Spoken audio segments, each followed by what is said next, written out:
So hi and welcome back to BeatleDave's Beatles channel, and also to the second part of the interview with the fabulous Admiral John Halsey. So let's wait no longer and get back to part 2. So come and join us. So the Rutles album then, John, actually was a critical and commercial success, but for some reason on NBC the film had the lowest ratings on a primetime slot, but it did very well on BBC Two in the UK. But, you know, does it surprise you how many people love and still love the film and the music? Doesn't surprise me. I mean, I haven't seen I saw the film a little while ago, actually. I went to a comedy festival in Bristol and had to sit up on the stage and yap about the film before they showed it. And I thought it was really good. I think it's probably the best thing that Eric Idle's done. And the music, well, they are just like Beatles songs. It's hard to tell the difference. In fact, I think there was some confusion over one of the songs. I forget which one now. That was it credited to the Beatles, and it was all very well done. Really well done. So it doesn't surprise me. Anything which is well done deserves to get some notoriety. Yes, absolutely. And my first recollection of the Rutles was in about 1980, seeing the album sleeve in a shop window and knowing actually it wasn't quite a Beatles album. And then it all made sense when I saw the film 2 or 3 years later. And I just thought that the whole concept was absolutely incredible, especially actually when George Harrison himself popped up. Now, was George himself actually right behind the project? He was, yeah. He was very, very friendly with Eric, and he absolutely loved it. And he played a sort of cameo role in it, as did many other people like Mick Jagger and Paul Simon. And I think the funniest thing was Bianca Jagger playing Linda McCartney. I thought that was quite funny. And Ronnie Wood was in it, I think. And loads of people were in it. It was a good, fun sort of filming few weeks, really. Very good. But George absolutely loved it. He was there at the sessions when we did the music. I think Neil had about 20 songs that were considered to be Beatle enough to pass the Beatles test. They weren't, and George used to check through the songs, make sure there was no copyright problem. There was a couple of them that he got Neil to change, because he said you could be sued for that and lose all the money. And Neil lost all the money in the end anyway, because Lou Grade took it all. Yeah, that's not really good, is it, actually? But I did actually read there was copyright problems on the song Get Up and Go, as I remember. So, moving on to 1996, we were treated to a second Rutles album, Archaeology. And aside from most of the new tracks that was recorded, there was actually a few rehearsal tracks from 1978 featuring Ollie Halsall. Do you know if there's any more unheard tracks, John, from these rehearsals at all? I don't think there is. No. On the Archaeology album, there was one track that was a backing track that we did as a demo. And Neil couldn't remember what the song was. There was obviously a song that went over the top of it. So he rewrote the song, but we still used the backing track. No, there's nothing else. It's a bit like the Beatles themselves. Everything they ever recorded is now out there. And it's the same with the Rutles. Everything we ever recorded is now out there. There is nothing in the cupboard or for Barry's dog to dig up. Yeah, that's probably right. John, actually we met when the Rutles played at the Tivoli in Wimborne in October 2016. Now, both yourself and Neil, made time for me and many others who waited to see you guys after the show. And actually, I do regret to say this was the only time I managed to get to see the Rutles play. But, what actually were the memories from the final Rutles tour in June 2019?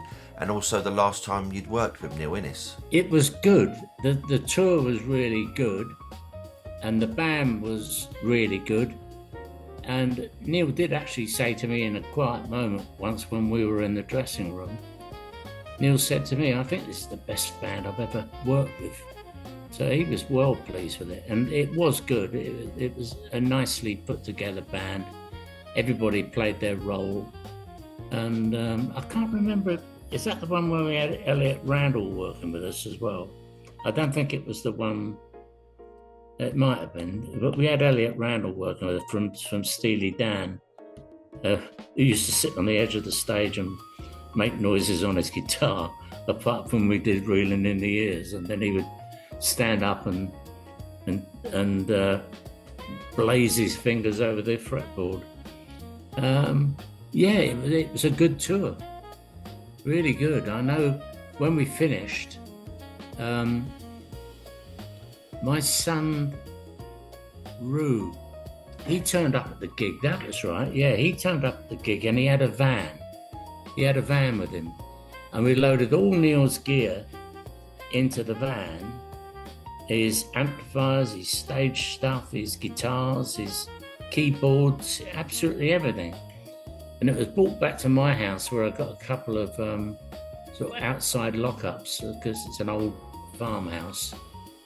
And we put all the stuff in there, and he said, "Oh, I'll pick it up when I've got time." He was living in France, and he was about to start touring with the bootleg Beatles, and he was very excited about it. He said they're really good, and they were going to use him playing keyboards on some songs, and he was also going to given his own spot at the start of the show, I presume, where he could get up and do his Neil Innes songs. And the whole thing, he was so G'd up about it.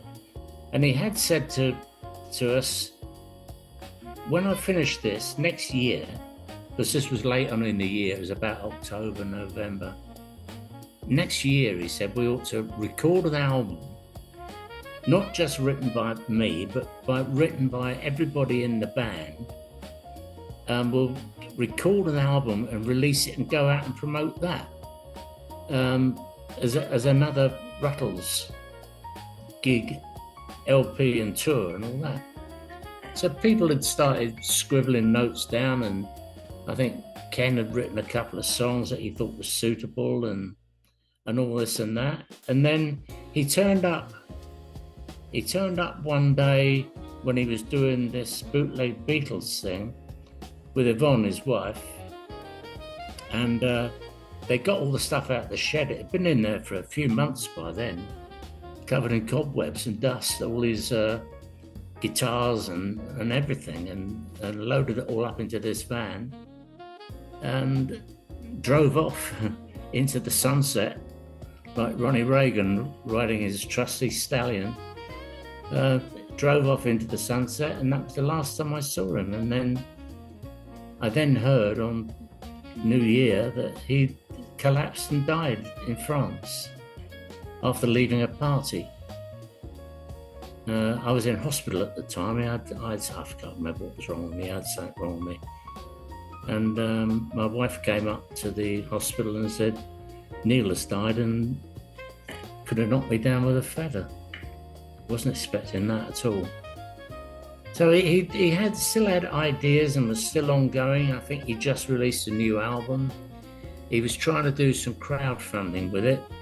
He had some old Bonzo's costumes and some guitars that he was advertising to raise money for crowdfunding to release his album. I know he did it once before, and the crowdfunding company went bust and he lost all the money.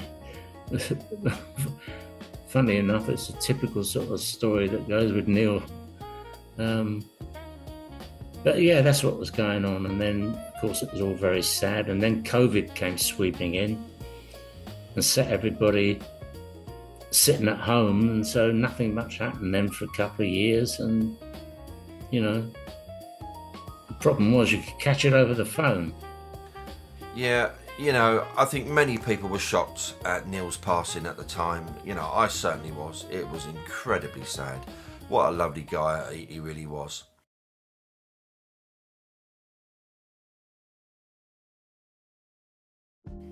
So, John, we're up to the present time and your latest creation, which is Songs of the Donkey Shed, which was released on the 1st of September this year. Now, without sounding very corny, can you donkey shed some light on how the album came about and who's actually working on it with you? Yes, the Songs of the Donkey Shed.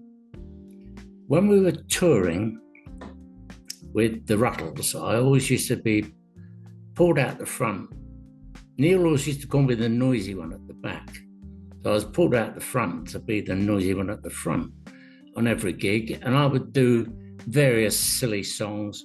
Sometimes we'd do a tour and Neil and I would routine something that we could do. Other times I'd come out as a Father Christmas outfit and sing Wandering Star. And there were various silly things that we always did. A different silly Barry Wom feature every tour. And people used to say, like, in the dressing room, you ought to do some recording, mainly because they thought my singing was awful. And I didn't think it was very good either. And my mum thought it was good. And we used to do that. And then Phil, the keyboards player, Phil Jackson, he phoned me up one day and said, I've got a Christmas song and I need it sung with a bit of a London accent. Do you fancy singing it for me? So, yeah, I can do that. So Phil came over.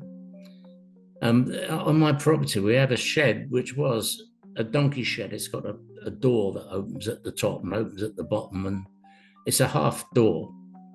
And we went into the donkey shed and he played this song, Don't Knock the Pudding, which is all about a man pouring his heart out, saying that he's saying that he doesn't want the pudding knocked on the floor because he's been waiting all year for it, and it will break his heart if he has to get to Christmas Day and not be able to have his Christmas pudding. So Phil had already done the recording of the backing track, and I did the vocals, which didn't take very long, and it was all done and dusted.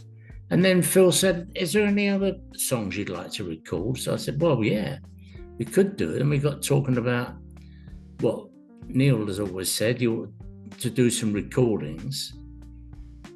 And so we did some other songs.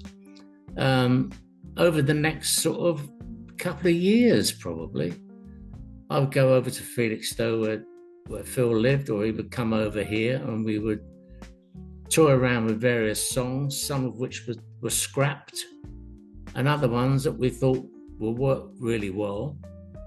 And eventually we had enough songs that you could make an album out of. So we got in touch with Ken over there in Bloomington in Chicago, and Ken said, "Oh, send them over." So they were pinged across the Atlantic, more or less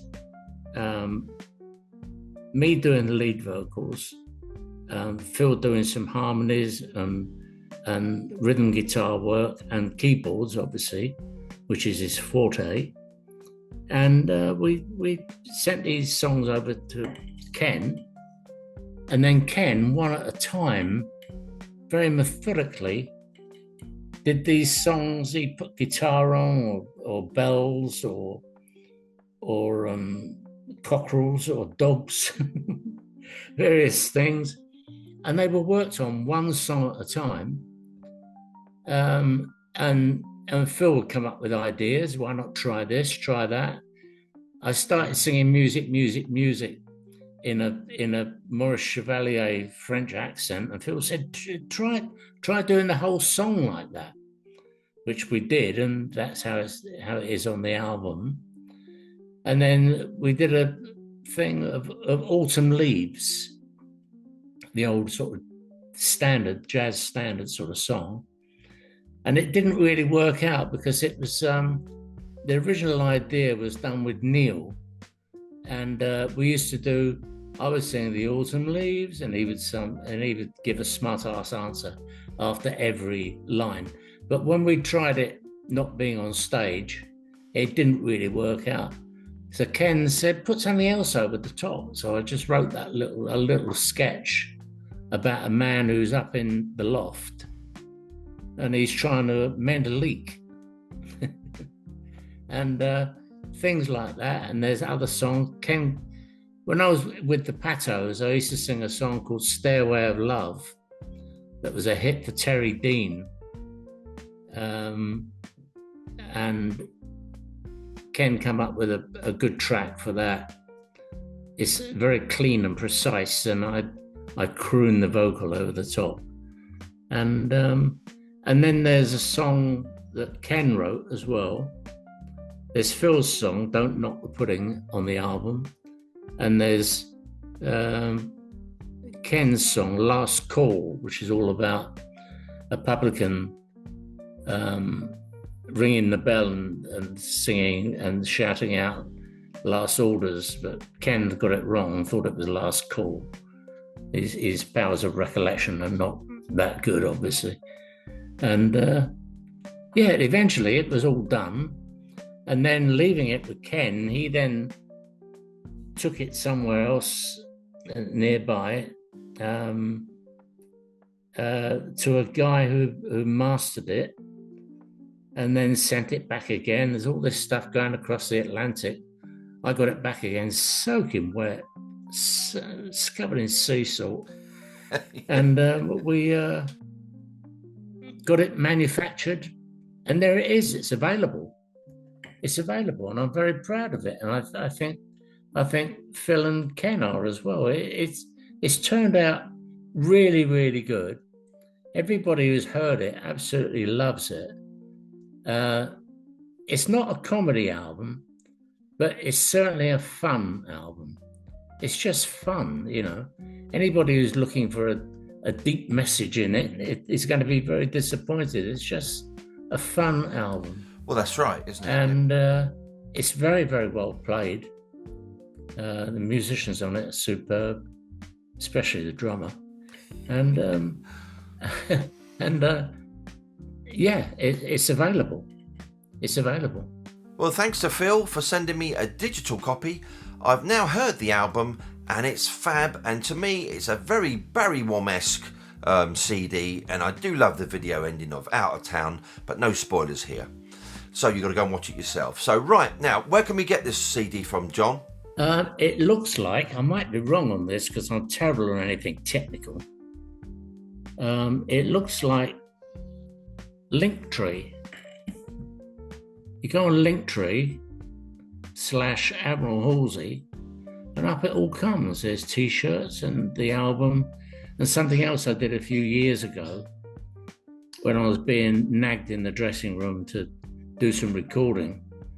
Neil said, what would you call your album if you made one? And I said, Enough. And so Mike Liversley, an old friend of ours, he wrote a song called Enough, and anyway, there's a DVD of that. But yes, the Songs of the Donkey Shed is available, as far as I know, I might have this wrong, I hope not, on Linktree/Admiral Halsey. So John, it's been an absolute pleasure today, and I just want to thank you, and also for Phil Jackson for making all this possible and reaching out to me at the beginning. So good luck with the new album, and please stay well. Thank you, David. Thank you very much. Thanks for this opportunity to express I'm lost for words. Thank you very much. Thank you, John. Thanks very much. Well, how about that, everyone? I really hope that you've enjoyed the interview with John Halsey today. And, you know, that man, he's been involved with just an incredible amount of artists and music through the years. Absolutely astounding. And thanks again to John and Phil. Wonderful stuff. So, well, how do you follow that, as they say? But, you know, I will be following up in a few weeks with a new fab video here on this very channel. So, there's only one thing left for me to say, as always. If you enjoy what I'm doing, why not give us a like, subscribe and hit that notification bell so that you don't miss out on any future videos. This is Beatle Dave and Admiral John Halsey signing off. BeatleDave's Beatles channel.